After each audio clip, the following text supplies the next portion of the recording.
नमस्कार बंधुरा आज आमी आपनादेर निरामिष पुঁইশাক कुमड़ोर एक रेसिपि करे देखाबो।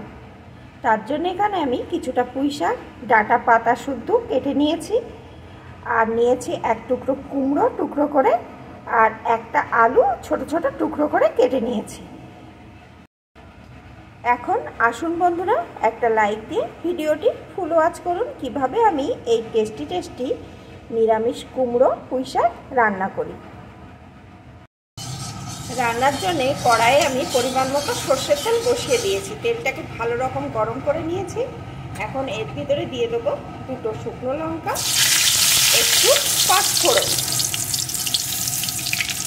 ফোড়নটা সুন্দর করে ভেজে নেব। ফোড়নটা সুন্দর করে এখানে ভেজে নিয়েছি। এখন এর ভিতরে টুকরো করে কেটে রাখা আলুটা দিয়ে দেবো। আলুটাকে একটু ভেজে নেব।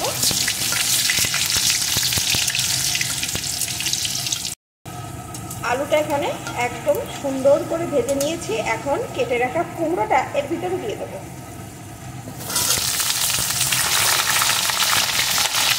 কুমড়োটাও আমি ভালো করে আলুর সাথে ভেজে নেব।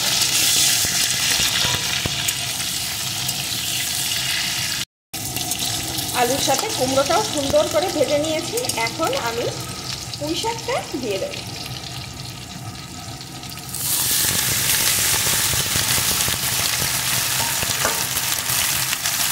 পুঁইশাকটা দিয়েও কিন্তু একটু নাড়িয়ে নেব, তাহলে পুঁইশাকটা কমে যাবে। তারপরে আমি বাদবাকি মশলাগুলো দিয়ে দেব।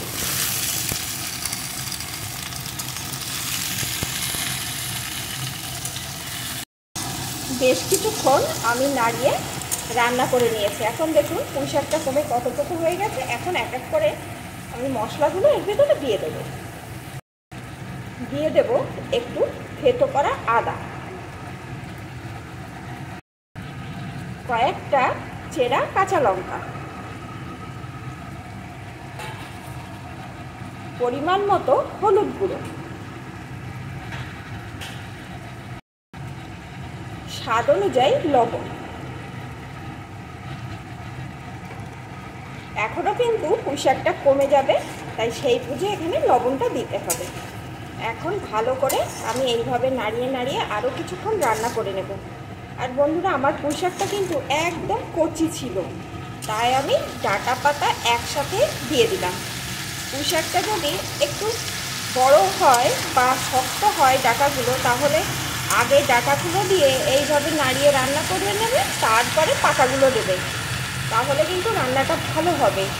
না হলে পাতাগুলো একদম গলে যাবে আর ডাঁটা সিদ্ধ হতে যাবে না। আমার যেহেতু একদম কচি পুঁইশাক আর পুঁইশাকের ডগাগুলোই আমি দিয়েছি, তাই এখানে আমি ডাঁটা পাতা সব একসাথে দিয়ে দিয়েছি। এখন এইভাবে নাড়িয়ে কিছুক্ষণ রান্না করে নেব।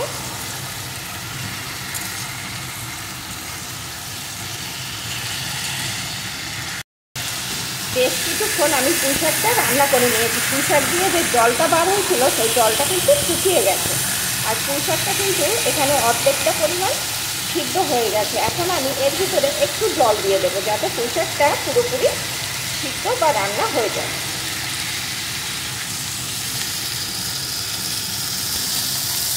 হাফ কাপ মতো জল দিয়ে দিলাম।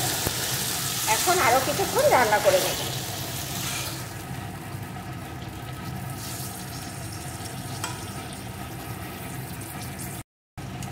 জলটা দেওয়ার পরও আমি বেশ কিছুক্ষণ এইভাবে নাড়িয়ে রান্না করে নিয়েছি। এখন কিন্তু সমস্ত সবজি আমার ভালো রকম সিদ্ধ হয়ে গেছে, আর জলটা কিন্তু মোটামুটি শুকিয়ে গেছে। এখন এর ভিতরে আমি দিয়ে দেবো সামান্য একটু চিনি।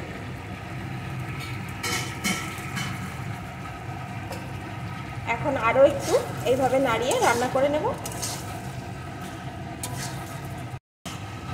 আরও কিছুক্ষণ আমি এইভাবে নাড়িয়ে রান্না করে নিয়েছি। দেখুন বন্ধুরা, কতটা মাখো মাখো হয়েছে, আর এ দিয়ে কিন্তু দারুণ সুন্দর একটা গন্ধ উঠে আসছে।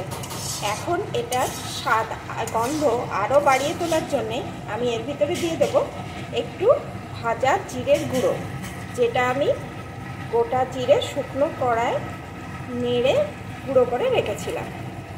এই ভাজা জিরের গুঁড়ো দিলে এ দিয়ে একটা দারুণ সুন্দর গন্ধ উঠে আসবে, আর খেতেও কিন্তু অনেকটা সুস্বাদু হবে।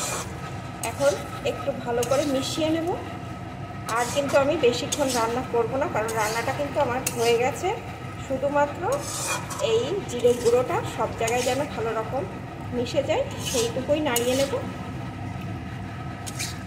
ভালো করে নাড়িয়ে নিলাম। এখন কিন্তু এই নিরামিষ কুমড়ো পুঁই শাক আমার একদম রেডি।